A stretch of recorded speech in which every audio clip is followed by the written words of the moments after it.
The German Shepherd puppy didn't just bark. He stood on his hind legs, paws pressed together in a desperate prayer that shattered Jax Miller's elite Navy SEAL composure. Behind him, in the shadows of a massive ancient oak, his mother was suspended by rusted iron chains, her head encased in a brutal metal cylinder that turned her silent screams into a hollow, haunting vibration. This wasn't a random act of nature. It was a calculated, cold-blooded execution interrupted by a miracle. Subscribe now to witness a rescue mission that defies all odds. Please comment with your city. I want to see how far this story of courage travels across the globe. The Messenger in the Mist. The air in Foggy Harbor didn't just feel cold. It felt heavy, like a wet wool blanket pressing against Jax Miller's lungs. She was running, her boots hitting the gravel in a rhythm that usually silenced the echoes of her last deployment, but today, the silence was broken. A sharp, high-pitched yelp pierced the fog. Jax skidded to a halt, her hand instinctively reaching for a sidearm that wasn't there. Out of the gray haze tumbled a ball of black and tan fur. It was a German Shepherd puppy, no more than 10 weeks old, but his eyes held the weight of a century. "Hey, little guy," Jax breathed, her heart hammering. "You're a long way from home." The puppy didn't wag its tail. It didn't sniff her hand. Instead, it rose on its hind legs, balancing precariously, and pressed its front paws together. It was a gesture of pure, unadulterated supplication. "What are you doing?" Jax whispered, stepping forward. The puppy let out a guttural cry and nipped at the camouflage fabric of her pants, pulling her toward the tree line. Okay, I'm coming. Lead the way." They plunged into the dense thicket. Every branch that whipped against Jax's olive green shirt felt like a warning. The puppy was fast, weaving through the thorns until they reached the base of a gnarled, ancient oak tree. Jax stopped dead. Her blood turned to ice. A large female German Shepherd was partially suspended from a low-hanging branch. Rusted iron chains were wrapped cruelly around her torso, biting into her fur.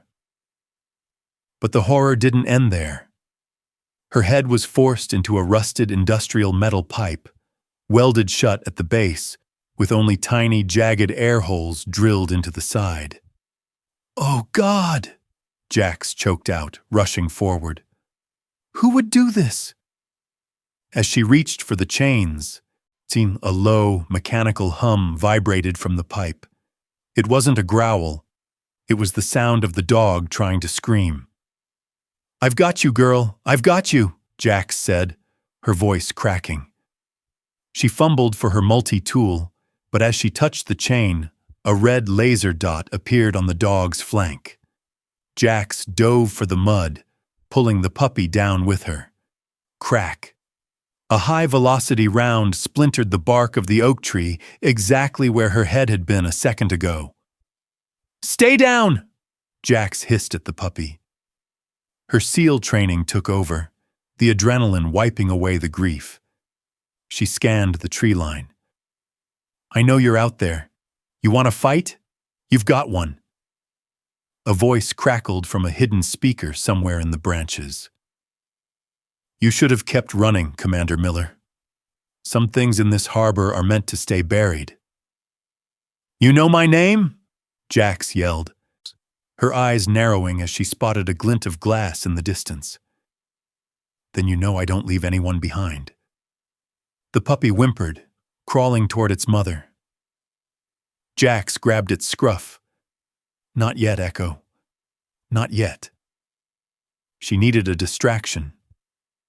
She looked at the rusted cylinder on the mother dog's head. It wasn't just a muzzle. She saw a small electronic component taped to the side. A detonator. "You're sick," Jax muttered. She realized the dog wasn't just a victim. She was a trap. "Is the Navy SEAL afraid of a little firework?" the voice taunted. The timer starts when you touch the chain. Make your choice. Your life or hers? Jax looked at the puppy. Its paws were back together, praying. I choose both, she growled. She stood up, exposing herself. Hey, look at me. I'm the one you want, right? Leave the dog out of this. Another shot rang out, grazing Jax's shoulder. She didn't flinch. She used the impact to roll behind a fallen log, closer to the mother dog. She had 3 seconds before the shooter adjusted his aim. Echo, bark now, she commanded. The puppy let out a frantic series of yaps. The shooter shifted his focus for a split second toward the noise. It was all Jax needed. She lunged at the tree, not to free the dog, but to rip the speaker wire she'd spotted. The voice cut out in a burst of static. Jax was now at the mother dog's side. The dog's eyes, visible through the jagged holes in the pipe, were rolled back in terror. I'm going to get this off you, Jax promised, her fingers dancing over the industrial zip ties holding the cylinder. But we have to move fast. She felt the cold steel of the cylinder. It was vibrating. The timer was internal. Beep! Beep! Beep! Jax, is that you? A new voice emerged from the fog. It was Elias, the local sheriff, his flashlight cutting through the gloom. Elias, get back! It's a trap! Jax screamed. I heard shots, Jax. What's going... Elias stopped as his light hit the dog. Heavenly Father, what is this? No time for prayer, Elias. Get the puppy and run. I'm not leaving you, Elias said, drawing his weapon. Elias, the cylinder is rigged. If I can't cut the ties in 10 seconds, this whole tree goes up. The puppy ran to Elias, tugging his uniform.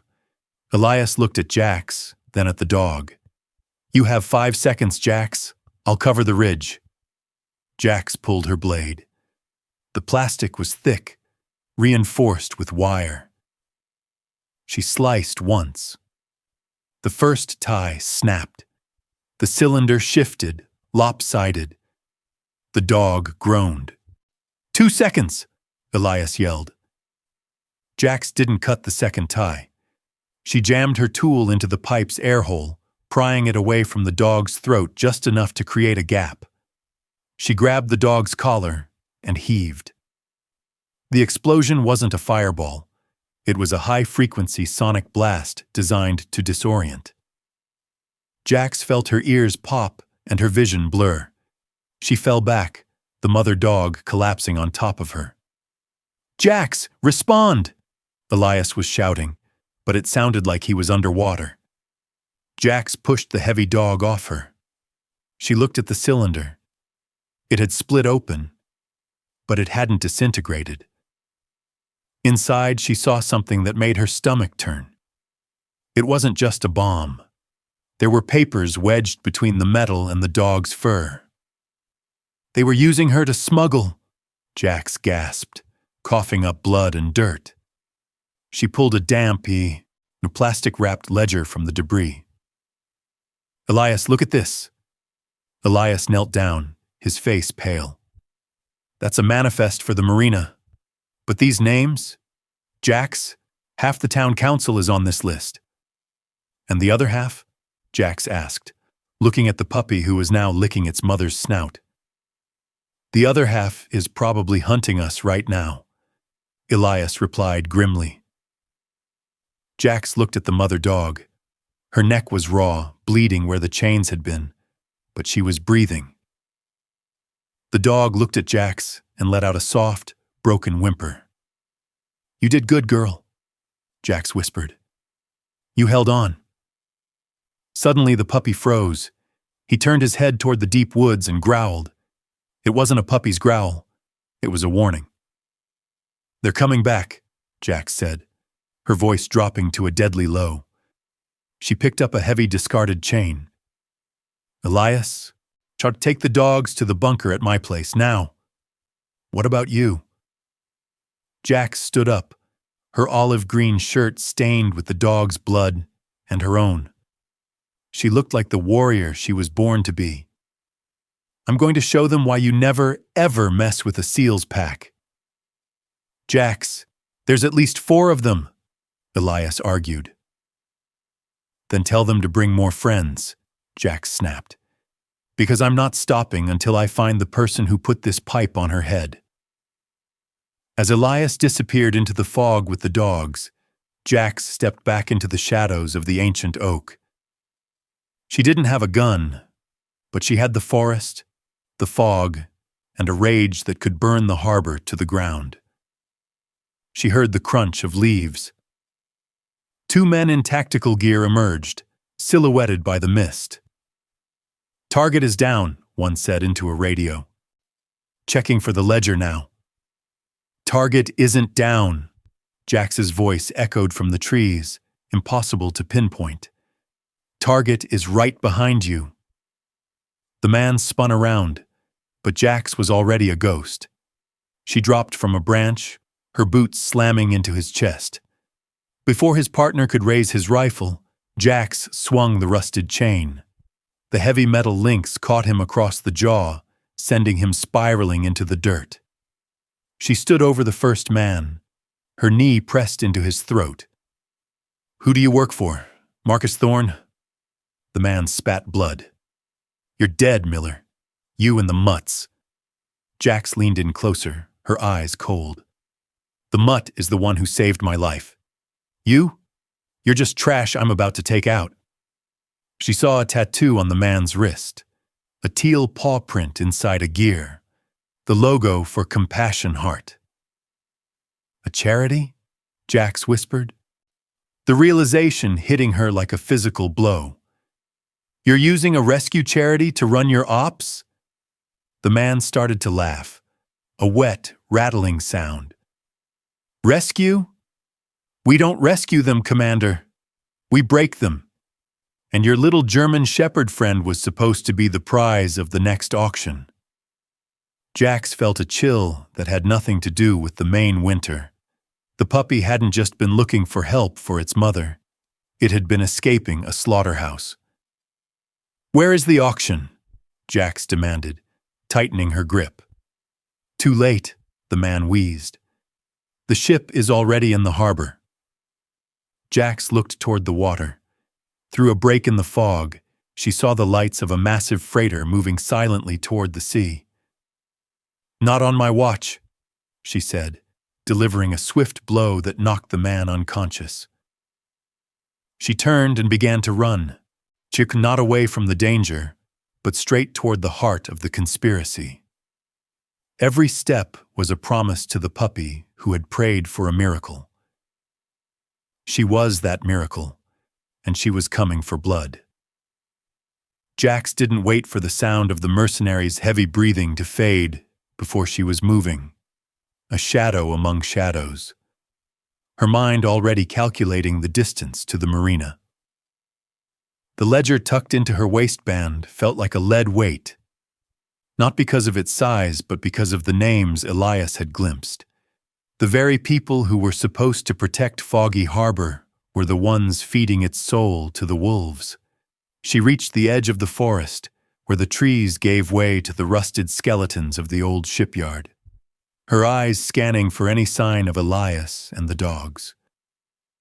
A sudden, sharp whistle from behind a stack of shipping containers made her drop into a defensive crouch, her muscles coiled like a spring. Over here, Elias hissed, his voice trembling with a mix of fear and adrenaline as he pulled Jax into the narrow gap between the steel walls. Luna was lying on a piece of discarded burlap, her breath ragged, while Echo stood guard over her, his small body vibrating with a low, primal growl. They've blocked the main road, Jax. We're boxed in, Elias whispered, pointing toward the flickering headlights of 3 SUVs tearing through the harbor entrance.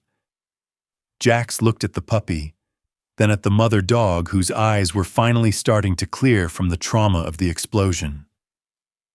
They're not looking for us anymore, Elias. They're looking for this book. Jax said, tapping the ledger. If they get it back, Luna and Echo are just loose ends they'll tie up with a bullet. The puppy suddenly nudged Jax's hand, his nose cold against her palm, before he turned and began to pull at a loose piece of corrugated metal at the base of a warehouse wall. It was a small opening, barely enough for a person to crawl through. But the puppy was insistent, his tail tucked, but his resolve unshakable. He knows a way in, Jax realized, her seal instincts telling her that the animal's intuition was currently their best tactical advantage. They squeezed through the gap, just as the sound of heavy boots crunched on the gravel outside, the beams of high-powered flashlights sweeping over the containers they had just vacated. Inside, the warehouse smelled of salt, rot, and something metallic that made Jax's skin crawl, the scent of a cage. "Stay quiet," Jax breathed, her hand resting on the hilt of the knife she'd scavenged from the fallen mercenary. The interior was a labyrinth of stacked crates, but as they moved deeper, the sound of whimpering began to echo from the rafters. It wasn't just one dog. It was dozens, their cries muffled by the same horrific metal cylinders Luna had endured. Elias gasped, his hand flying to his mouth as the light from his small penlight revealed a row of makeshift surgical tables covered in dark stains. "This isn't just an auction, Jax," Elias stammered, his eyes wide with horror. "They're not just selling them. Look at the equipment. They're harvesting them." The puppy, Echo, suddenly stopped in front of a heavy steel door, his fur standing on end as a muffled conversation drifted from the other side. "The freighter leaves at midnight," a voice boomed, cold and devoid of any humanity. "Make sure the special cargo is sedated. Thorn wants no noise when the buyers arrive." Jax recognized the voice immediately. It was Marcus Thorn, the man who had stood on the town hall steps just last week, pledging $1 million to the new animal sanctuary. The betrayal stung worse than the shrapnel in her shoulder, a hot, searing rage bubbling up in her chest. She signaled Elias to stay with the dogs and crept toward the door, her movements silent as she peered through a small viewing port. Inside, Thorn was standing over a laptop, his face illuminated by a map of the coastline, while two men in lab coats prepared syringes.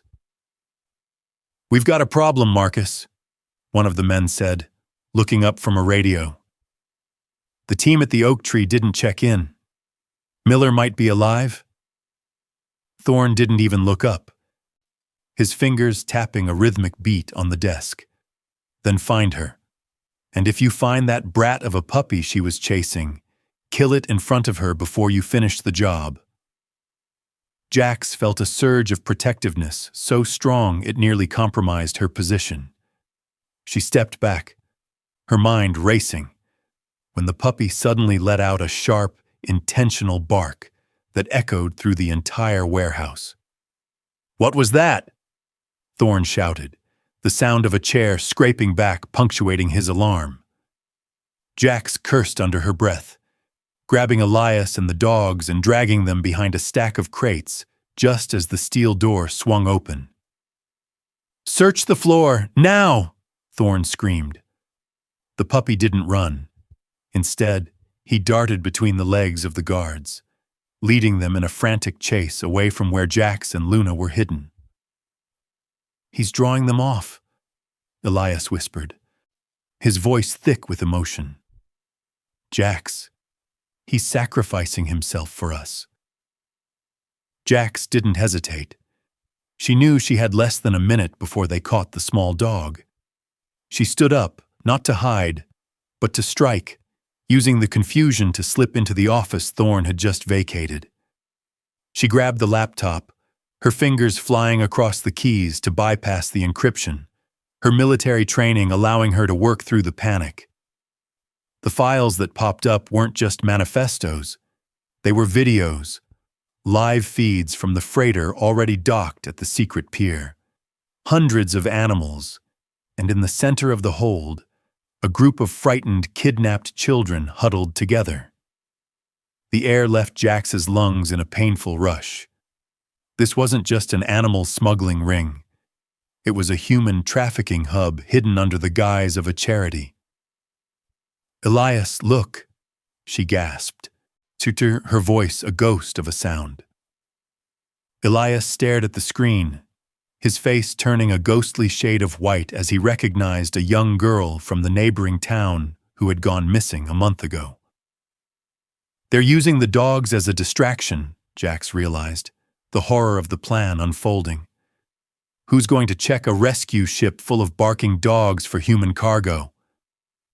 The sound of a struggle erupted from the warehouse floor, followed by the puppy's pained yelp. Jax bolted from the office, her eyes glowing with a lethal fire. She saw a guard holding Echo by the scruff, his hand raised to strike the small animal. "Drop him!" Jax commanded, her voice echoing like a gunshot in the hollow space. The guard turned, a smirk forming on his face as he pulled a handgun, but Jax was faster. She launched a heavy metal wrench she'd snatched from a nearby bench, the tool connecting with the guard's wrist with a sickening crack. Echo tumbled to the floor and scrambled back to Jax, hiding behind her camouflage-clad legs. "You're a dead woman, Miller," the guard groaned, clutching his broken arm. Jax didn't answer with words. She moved in a blur of olive green and camo, a spinning kick sending the man into unconsciousness before he could even scream. "Elias, take the laptop and get to the high ground. Call the Coast Guard, call the state police. Tell them it's code red," Jax ordered, her eyes fixed on the door leading to the pier. "What are you going to do?" Elias asked, clutching the computer to his chest. Jax looked at Luna, who had managed to stand up, her wobbly legs gaining strength from the sight of her pup's bravery. "I'm going to that ship," Jax said, her voice steady and cold. "And I'm not coming back until every one of those cages is empty." She felt a tug on her pants. Echo was looking up at her, his front paws once again pressed together in that strange, prayer-like gesture. But this time, his eyes weren't just begging. They were fierce, mirroring her own resolve. "I know, Echo," she whispered, kneeling to stroke his ears. "We're going to save her. We're going to save them all." The warehouse doors at the far end groaned open, revealing the dark silhouette of the freighter against the moonlit water, its engines humming like a hungry beast. Thorne stood on the gangplank, a radio in his hand, looking back at the warehouse with a triumphant sneer. "Burn it," he said into the device. "Burn it all and get us out to sea." A series of small, orange glows ignited at the base of the warehouse pillars. Incendiary charges. Jax had 10 seconds to get out before the building became a furnace. She grabbed Luna's collar, urging the weakened dog toward the pier, while Echo barked a frantic rhythm of encouragement. As they sprinted toward the water, the first explosion rocked the floor, sending a wall of fire spiraling toward the ceiling. Jax leapt from the loading dock, the dogs following her into the freezing, oil-slicked water of the harbor, just as the warehouse behind them vanished in a roar of flame. Swimming through the ice-cold dark, Jax reached for the rusted ladder on the side of the freighter, her fingers slipping on the slime-covered metal. She looked up, the towering hull of the ship blocking out the stars, and saw the muzzle of a rifle pointing directly down at her head. In that heartbeat of absolute silence, the puppy's head broke the surface of the water, his small teeth clenching onto Jax's sleeve, pulling with a strength that shouldn't have been possible for his size. The rifle fired, the bullet hissing into the water inches from Jax's ear, but the momentum of the puppy's pull had shifted her just enough. She surged upward, her hand grabbing the guard's boot, and with a roar of pure, unadulterated defiance, she pulled the man into the abyss. The icy water of the harbor didn't just chill Jax's skin. It acted like a jagged blade of clarity, cutting through the adrenaline and sharpening her focus as she hauled herself onto the freighter's rusted lower deck. Luna scrambled up behind her, the dog's claws scratching desperately against the wet steel, while Echo remained clamped onto Jax's sleeve like a tiny, fierce anchor. They were no longer just survivors. They were a boarding party of 3, standing on the edge of a floating fortress built on misery. Jax didn't stop to catch her breath. She moved instantly into the shadows of a massive winch, her eyes scanning the upper deck where the flash of muzzle fire had just erupted. "Keep your heads down," she whispered to the dogs, though they seemed to understand the gravity of the silence better than any human soldier.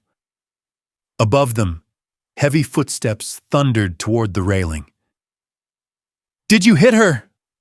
a voice barked, muffled by the rising wind. "I saw her go under. Nothing survives that drop with a puppy attached," the shooter yelled back, his voice strained with a frantic need to believe his own lie. Jax felt the vibration of the freighter's engines beneath her boots, a low, rhythmic growl that signaled their window was closing. She signaled Luna to stay and began to climb the exterior ladder toward the main deck, her movements a fluid, lethal dance of olive green and camouflage against the blackened hull. Just as her hand gripped the top rail, a shadow loomed over her. A guard, barely 20 years old and trembling, peered over the side with a flashlight. Jax didn't wait for the beam to find her face. She reached up, grabbed the front of his tactical vest, and yanked him downward with a force that sent his flashlight spinning into the abyss. Before he could cry out, she had him pinned against the bulkhead, her forearm pressed into his windpipe. "Where are the children?" she hissed, her blue-gray eyes reflecting the cold moonlight like shards of glass. The boy clawed at her arm, his eyes bulging with terror. The lower hold, Sector 4, he gasped, his voice breaking. Jax didn't let go. "Who's guarding them? How many?" The guard shook his head, tears streaming down his face. "Thorn has the keys. He's in the bridge. Please, I didn't know. I thought it was just dogs." Jax shoved him back, not out of mercy, but because she didn't have time to process his ignorance. "Run," she commanded. "Jump overboard and swim for the pier, or stay here and face what's coming. Your choice." As the boy scrambled away, Echo let out a sharp, urgent yip from the lower deck. Jax looked down to see the puppy nudging a heavy steel hatch that led into the bowels of the ship. He wasn't just following her. He was leading her again, his instincts tuned to a frequency of suffering Jax could only imagine. She descended back to him, sliding the bolt on the hatch with a slow, agonizing groan of metal. The air that hit her from below was stagnant, smelling of unwashed bodies, fear, and the metallic tang of blood. "Elias, if you can hear me on the radio, I'm in," Jax whispered into her shoulder mic, hoping the signal could pierce the ship's lead-lined hull. "Coast Guard is 5 minutes out, Jax, but Thorn is starting the scuttle sequence. He's going to sink the ship with everyone on it." Elias's voice crackled through the static, sounding like it was coming from a different world. Jax's heart skipped a beat. Scuttling. Thorn wasn't just trying to escape. He was erasing the evidence by turning the freighter into a mass grave. She plunged into the darkness of the hold, Luna and Echo flanking her like silent sentinels. The further they went, the louder the sounds became. a cacophony of scratching, whimpering, and the soft, rhythmic tapping of small hands against steel walls. They reached Sector 4, a vast room filled with stacked crates that looked like they belonged in a grocery store. But as Jax pulled back a heavy tarp, she saw the reality. The crates were cages, and inside were the dogs, their eyes glowing in the dark, their mouths still bound by those horrific metal pipes. "I'm so sorry," Jax whispered, her hands trembling as she grabbed a crowbar from a nearby rack. She began to smash the locks, the sound of splintering wood and metal echoing through the hold like a drumbeat of liberation. As the dogs spilled out, they didn't run for the exit. They surrounded Jax and Luna, forming a wall of fur and low growls. "The children, Echo! Where are they?" Jax urged, her voice tight with a rising panic. The puppy ignored the other dogs and ran toward a false wall at the very back of the hold, behind a stack of industrial freezers. He began to dig at the floor, his tiny claws throwing up sparks against the metal plates. Jax shoved the freezers aside, her muscles screaming with the effort, to reveal a hidden trapdoor. She wrenched it open and stared down into a cramped, windowless subcompartment. 10 pairs of eyes looked back at her, wide with a terror so profound it made Jax's Navy SEAL training feel like a hollow shell. "It's okay," she said, her voice dropping into the soft, melodic tone she used to calm the puppies. "My name is Jax. I'm a friend. We're getting you out of here." A young girl, the one Elias had recognized, stepped forward, her hand reaching up toward the light. "Is the dog with you?" she asked, pointing at Echo. Jax nodded, a lump forming in her throat. "He's the one who found you." As she began to lift the children out one by one, a heavy thud vibrated through the floorboards. The ship lurched violently to the left. "The sea valves are open!" Jax shouted, realized the water was already rushing into the lower ballast tanks. "Elias! The ship is tilting! Where is that Coast Guard?" There was no answer, only the roar of static. Jax looked at the line of children and the dozens of dogs now filling the hold. They were trapped 3 levels below the waterline, and the stairs were already beginning to flood with a cold, black surge. "2, follow Luna!" Jax commanded the children, pointing to the mother dog who stood at the base of the ladder. "She knows the way to the deck. Go, now!" The children scrambled upward, clutching the dog's fur for stability as the ship groaned under the weight of the incoming ocean. Just as the last child disappeared into the stairwell, a heavy iron gate slammed shut at the top of the ladder, locking Jax and Echo in the rapidly flooding hold. Through the bars, the cold, aristocratic face of Marcus Thorne appeared, illuminated by a red emergency light. "You really are a persistent nuisance, Jax," he said, his voice smooth despite the chaos. "But a SEAL should know when a mission is a total loss. You can stay here and drown with your miracle puppy.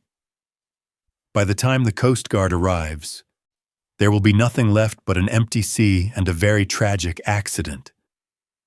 He turned to walk away, but Jax didn't scream or beg.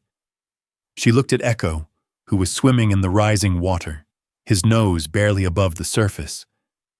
"Echo, dive," she whispered. The puppy looked at her, confused, then submerged himself.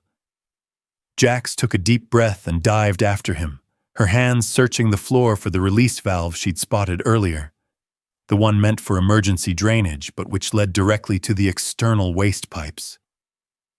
The pressure was immense, the freezing water crushing her chest as she fumbled with the rusted wheel. Her lungs burned, 1,000 needles of fire screaming for air. Just as her vision began to fade into black dots, she felt a small, furred body push against her hand. Echo was there, his tiny teeth grabbing the edge of the wheel, Sisu helping her turn it with a strength born of pure survival. The valve groaned, then spun. A massive suction force took hold of them, dragging them into a narrow, dark tunnel. Jax grabbed Echo and pulled him into her chest, shielding his small body as they were flushed out of the side of the ship and into the open, churning sea. They surfaced in a world of white foam and screaming sirens. The Coast Guard cutters were finally there, their spotlights sweeping the water like the fingers of God. Jax held Echo high above her head, her voice a raw, salt-cracked roar. "Over here! We have the cargo! Over here!" As a rescue swimmer hit the water beside them, Jax looked back at the freighter. Thorn was standing on the bridge, his face a mask of disbelief as he saw the woman he thought he'd killed rising from the waves like a vengeful ghost. Jax didn't wait for the rescue boat.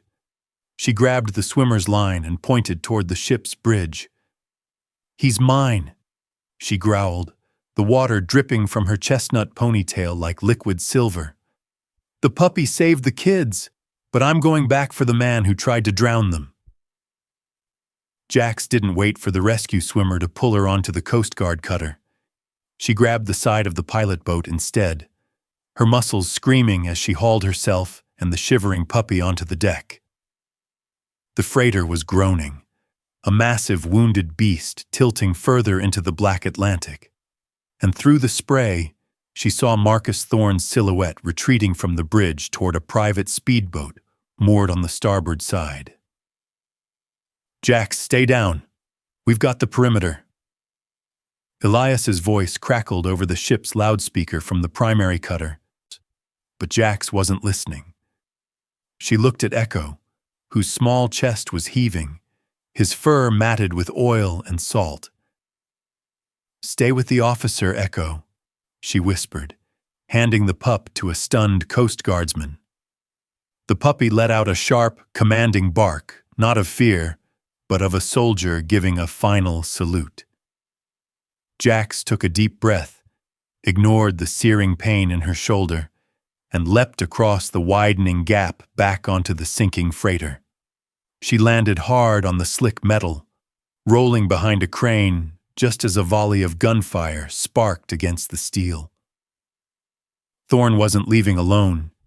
He had two of his personal shadows with him, their faces masked, their loyalty bought with the very blood money Jax had found in the ledger.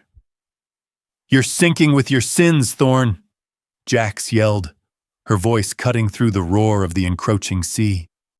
She moved like a phantom, utilizing the ship's steepening tilt to slide silently behind a row of lifeboats. One of the guards turned, his weapon raised, but the deck shifted violently. Jax didn't miss the opening. She launched herself forward, her knee connecting with his chest, sending him skidding across the wet deck and over the railing into the churning wake. "One down," she muttered, her breath hitching as she realized the bridge was now leaking steam, a white veil of death or cover, depending on how she used it. The second guard panicked, spraying a blind arc of bullets into the steam. Jax dropped to her stomach, crawling through the scalding mist, her fingers finding a discarded flare gun in an emergency locker. She didn't fire at the man. She fired at the overhead fuel line Thorn had been using to prep his escape boat. The world turned orange for a heartbeat as a wall of fire erupted between her and the shooters. "Coward!" Thorn screamed from the other side of the flames. "You think you're a hero? You're just a broken soldier who can't let go of a dead mission." Jax felt a sting of truth in his words, but it didn't slow her down. She vaulted over a burning rail, her olive green shirt singed, and tackled the second guard just as he tried to reload. They slammed into the bulkhead, and for a moment, it was a raw, primal struggle of strength. The man was twice her size, his hands crushing her throat. But Jax remembered the puppy's eyes under the bridge, the desperate prayer for a miracle. She found a hidden reserve of strength, drove her forehead into his nose, and finished him with a precise strike to the temple. She was alone now, staring at Thorn through the flickering fire. He was clutching a silver briefcase, the real evidence, the encryption keys for his global network. The freighter gave a sickening lurch, the bow plunging beneath the waves, sending a rush of freezing water up the deck. "It's over, Marcus," Jax said, her voice eerily calm as the water swirled around her boots. "The Coast Guard has the children. They have the dogs. All you have left is a sinking coffin." Thorn laughed, a high, fractured sound that signaled his total break from reality. "I have the keys, Jax. I can rebuild. I've done it before." He lunged for the speedboat's controls, but the ship groaned again, and a heavy cargo crate broke loose from its moorings. It slid down the deck like a mountain of steel, pinning Thorn's leg against the railing before he could jump. His scream was horrific, a sound that finally matched the suffering he had inflicted on Luna. Jax rushed toward him, not to save him, but to grab the briefcase. "Help me!" Thorn shrieked, his face contorted in agony. "I'll give you everything. The money, the names." Jax looked at the briefcase, then at the man who had muzzled a mother dog and trapped children in a dark hold. "You already gave me everything I needed," she said, wrenching the silver case from his trembling grip. She looked down at his pinned leg and the rising tide. "My training tells me to bring you in for trial. But the mother dog, she tells me you've already had your judgment." Jax turned her back on him, the water now at her waist. Suddenly, a massive wave crashed over the deck, pulling Jax under. She struggled to surface, her boots feeling like lead weights, when a familiar golden-brown shape streaked through the water toward her. It was Luna. The mother dog had leapt from the Coast Guard boat and swum back into the heart of the wreckage. She grabbed Jax's collar, her powerful legs kicking against the current, pulling the exhausted seal toward a floating life raft that had deployed during the chaos. Jax scrambled onto the rubber craft, pulling Luna up with her, both of them gasping for air as they watched the freighter's stern rise high into the air. Marcus Thorn's silhouette was still visible, a tiny, desperate figure clinging to the rail, before the ocean finally swallowed the ship whole in a gargantuan gulp of salt and steel. The silence that followed was heavy, broken only by the distant beat of helicopter rotors. Jax lay back in the raft, her hand resting on Luna's wet head. The dog leaned into her, a deep, vibrating purr of a growl echoing in her chest, a sound of safety. But as the Coast Guard spotlight found them, Jax felt a sharp, cold realization. The briefcase in her hand was vibrating. She snapped it open, expecting documents or a hard drive. Instead, she found a GPS tracker with a blinking red light and a small, high-resolution screen. It wasn't just a ledger. It was a live feed. On the screen, she saw the Foggy Harbor police station, and standing in the lobby was a man she recognized, the retired man in the red knit cap, who had waved so kindly at the beginning of the day. He wasn't a local. He was the cleaner. "Elias, do you copy?" Jax screamed into her radio, but the device had finally succumbed to the salt water. She looked at Luna, the dog's ears pinned back, her eyes fixed on the distant shore. But the mission wasn't over. Thorn was the hand, but the red-capped man was the heart of the machine, and he was currently standing 10 feet away from where the rescued children were being processed. Jax grabbed the emergency oars, her heart racing with a new, sharper terror. "We have to go, Luna! Now!" She paddled with a ferocity that defied her exhaustion, the raft cutting through the choppy waves toward the marina. As they hit the sand, Jax didn't wait for the rescue teams. She sprinted toward the station, Luna trailing her like a silent shadow. She burst through the double doors, her clothes dripping, her face a mask of mud and blood. The lobby was crowded with paramedics and crying families. In the corner, the man in the red cap was handing a cup of water to the young girl Jax had saved from the hold. His hand was sliding toward a small, silenced pistol tucked into his waistband. "Get away from her!" Jax roared, the sound echoing off the sterile walls. The man spun, his face shifting from grandfatherly kindness to cold, professional lethality in a fraction of a second. He fired, the bullet shattering a glass trophy case behind Jax's head. The lobby erupted in chaos as parents dove for cover. Jax didn't have a weapon, but she had Luna. "Luna, take him!" The mother dog didn't hesitate. She launched herself across the room, a 40-pound blur of fur and fury, her jaws locking onto the man's arm just as he leveled the gun for a second shot.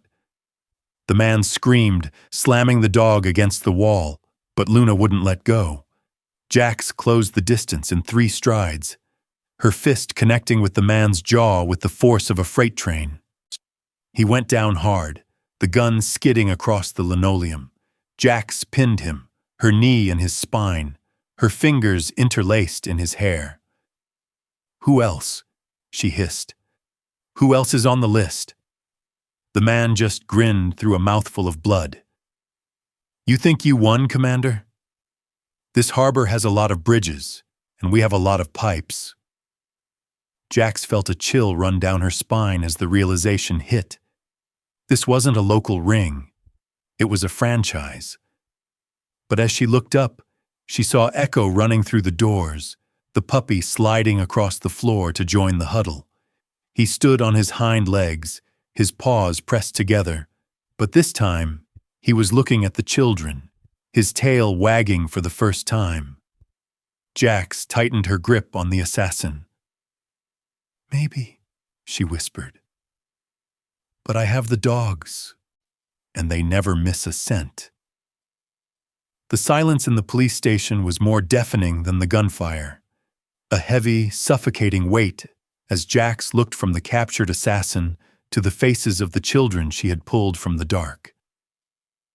The man in the red cap was being dragged away, his chilling laughter still echoing off the walls, but Jax knew the victory was fragile. She knelt beside Echo, her hand trembling as she stroked his velvet ears, while Luna stood guard, her body a shield for the young girl who still clutched a tattered doll. "It's over, Jax. Really over," Elias said, his voice cracking as he slumped into a chair, the silver briefcase resting on his knees. Jax shook her head slowly, her eyes fixed on the blinking GPS light. "No, Elias. Thorn was just the face. The man in the cap was the muscle. But the names in this briefcase, they're still out there, sleeping in their expensive beds while these kids were in cages." Suddenly, the station's power flickered and died, plunging the room into a terrifying strobe-lit red from the emergency generators. A high-pitched electronic whine filled the air, and Jax's seal instincts screamed a warning just as the front windows shattered inward. "Get down! Away from the glass!" Jax roared, throwing her body over the children and the dogs. It wasn't a bomb. It was a sophisticated EMP blast designed to kill the station's communication and security systems. Through the dust, 3 dark figures moved with mechanical precision, their silenced weapons spitting lead into the ceiling to keep everyone suppressed. These weren't Thorn's thugs. They were professional Tier 1 contractors, sent to erase the briefcase and everyone who had touched it. Jax felt a cold surge of adrenaline. This was her world now, a dark, chaotic battlefield where she was the apex predator. "Elias, take the kids into the holding cells. Lock the steel doors," Jax commanded, her voice a whip crack in the dark. She didn't have a gun, but she had the darkness and a pair of loyal, furred shadows. The lead mercenary moved toward the front desk, his night vision goggles glowing a ghostly green.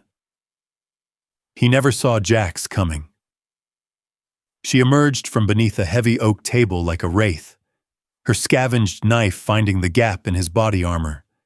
As he fell, she snatched his submachine gun, rolling behind a concrete pillar just as his partners opened fire. "Echo, Luna, go!" Jax hissed, giving a hand signal she'd used in 100 raids. The dogs split up, shotgun disappearing into the maze of desks and shadows, their paws silent on the linoleum. The second mercenary screamed as Luna's weight hit him from behind, her jaws locking onto his shoulder and dragging him into the darkness of the records room. The third man panicked, his infrared laser dancing wildly across the lobby. "Come out, Miller! We just want the case!" he yelled, his voice tight with a fear he couldn't hide. Jax didn't answer with words. She used the puppy's distraction. Echo let out a sharp, rhythmic bark from the opposite side of the room, drawing the man's fire. In that split second of diverted attention, Jax stepped out and fired a single surgical burst. The threat was neutralized, but the silence that followed was even more terrifying. Jax looked at the briefcase. It was vibrating again, but this time, a countdown had appeared on the small screen. Thorne hadn't just tracked it. He had rigged it with a remote destruct sequence to incinerate the evidence. "Elias, the case is a bomb! We have 30 seconds!" Jax screamed, sprinting toward the heavy steel door of the evidence locker. She didn't have the key, and the electronic lock was dead. She looked at the children, then at the dogs, her heart racing with a choice that felt impossible. "Luna, Echo, get them to the back, to the cells!" The dogs barked, herding the children into the reinforced block, just as Jax jammed her knife into the briefcase's casing, trying to manual override the timer. Her fingers were slick with sweat and oil, the red numbers mocking her. 10, 9, 8. With a roar of defiance, she threw the briefcase into the station's industrial-sized fire safe and slammed the heavy door, diving behind a row of filing cabinets. The explosion was a muffled thud, but the shockwave sent a cloud of soot and ash through the vents. The evidence was gone, or so the shadows believed. Jax stood up, her olive-green shirt torn and blackened, but she was smiling. From her waistband, she pulled a small, high-capacity SD card. She had swapped the drives in the chaos of the freighter. "They killed for a box of empty air," she whispered to Luna, who emerged from the dust, her tail giving a hesitant, weary wag. Jax walked to the holding cells and unlocked the door, her eyes meeting the young girl's. The girl didn't say thank you. She simply pointed at Echo, who was sitting at Jax's feet, his paws once again pressed together. "He's still praying," the girl whispered. Jax knelt down, her forehead resting against the puppy's. "No, honey," Jax said, her voice thick with emotion. "He's not praying anymore. He's saying goodbye to the nightmare."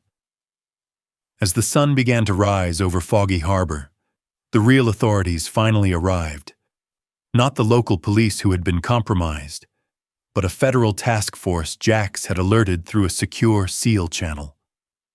They moved through the town like a cleansing fire, arresting the council members and the charity directors whose names Jax had decrypted. Jax stood on the station steps, the morning light hitting her pale skin and chestnut hair. She looked tired, her body a map of bruises and scars. But for the first time in years, the echoes of her past deployments were silent. She felt a cold nose against her hand. Echo was there, his fur cleaned of the harbor's oil, his eyes bright with a new purpose. Luna sat beside him, the metal pipe and chains now nothing but a dark memory, her head held high with the dignity of a survivor.